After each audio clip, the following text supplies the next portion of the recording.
लखनऊ के eco garden में आज जो कर्मचारी संघ है उनका बड़ा यहाँ पर प्रदर्शन है।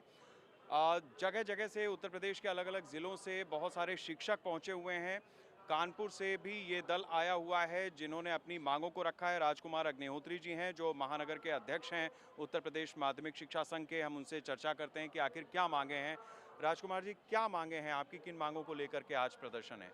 मैं मुख्यतः हम लोग पुरानी पेंशन बहाली के लिए यहाँ पर आए हुए हैं।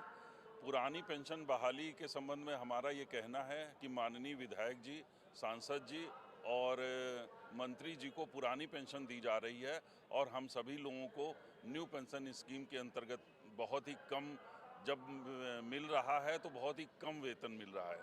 और हम ये चाहते हैं कि अगर पुरानी पेंशन इतनी अच्छी नहीं है, नई पेंशन इतनी अच्छी है तो माननीय भी नई पेंशन को लें और हमें पुरानी पेंशन दें।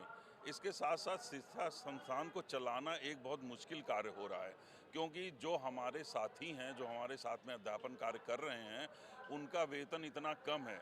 मैं उदाहरण के रूप में संविदा कर्मचारी शिक्षा मित्रों का उदाहरण देता हूं कि उनको लगभग 10,000 रुपये प्रतिमाह और 11 माह तक दिया जा रहा है, तो 9,000 रुपये प्रतिमाह के हिसाब से दिया जा रहा है। जबकि हमारा एक मजदूर है, उसे 500 रुपये प्रतिदिन के हिसाब से 15,000 रुपये प्रतिमाह दिया जा रहा है। तो जो अध्यापन कार्य कर रहा, जो समग्र शिक्षा की बात हो रही है, उसके अनुसार 9,000 में अध्यापन कार्य करने वाला शिक्षा मित्र कितना योगदान दे पाएगा, ये एक विचारणीय प्रश्न है।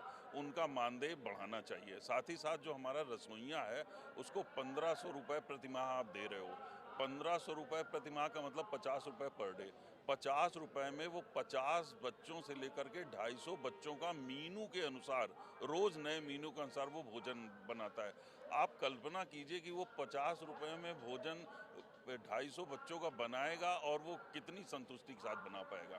तो 6,000 रुपये, 9,000 रुपये, 15,000 रुपये इस तरह के जो मानदेय दिया जा रहा है, वो उनके जीवन यापन के लिए काफ़ी नहीं है।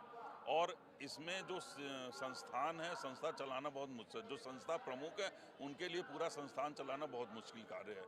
क्योंकि सोचने वाली बात है कि ठीक है, हमारा कई ऐसी मांगे हैं जिनको सरकार नहीं मान रही है, लेकिन इतने कम मानदेय पे मिलने वालों के साथ हम कैसे संस्था चला पाएंगे। हमारी अपनी 17,140 की मांग थी। 17,140 प्रमोशन के पश्चात 2008 वालों को मिल रहा है और 2015 के बाद वालों को मिल रहा है, लेकिन 2008 से 2015 के बीच में जो प्रमोटेड हुए हैं उनको नहीं दिया जा रहा। अब ये इस तरह की विसंगतियां अगर 5 साल शासन भाजपा का रहा है और वो नहीं दूर कर पा रहे हैं, तो अब उनको और कितना समय दिया जाना चाहिए। तो हम लोगों के अंदर कुंठा है, विक्षोभ है और इस सरकार से निजात पाने की तैयारी है। तो सरकार को लेकर के नाराजगी है शिक्षक संघ में। हम कुछ और लोगों से भी बात करते हैं। आप बताइए किस तरीके की डिमांड्स हैं आपकी, किस तरीके से अब तक आप लोगों को आश्वासन मिला है या नहीं मिला है, जो बात आप कहना चाहें? अभी तक तो कोई आश्वासन नहीं मिला है और हम लोग इसी आशा के साथ आज यहाँ पर इतनी भारी मात्रा में इकट्ठे हुए हैं कि कम से कम जो हमारे साथ वाले हैं जिनको पेंशन नहीं मिल रही है उनको ये पेंशन दी जाए और हम लोग को भी कैशलेस मेडिकल दिया जाए और जो उपार्जित जिस तरह सरकारी कर्मचारियों को मिलती है छुट्टियाँ वो भी हम लोग को दी जाए और जो हम लोग के स्कूल सिविलियन हो चुके हैं उनको ख़त्म किया जाए, जिससे कि जो हमारी हेडमास्टर की पोस्ट है उसको बहाल किया जा सके और जो हमारे शिक्षा मित्र भाई बहन है उनका वेतनमान भी हम लोग के बराबर किया जाए, क्योंकि वो काम बराबर कर रहे हैं तो वेतन भी बराबर होना चाहिए। ठीक है, तो वेतन की विसंगतियां हैं, कुछ और विसंगतियां हैं जिसे लेकर के आज ये एक बड़ा यहाँ पर आयोजन हुआ है, बड़ी महारैली हुई है।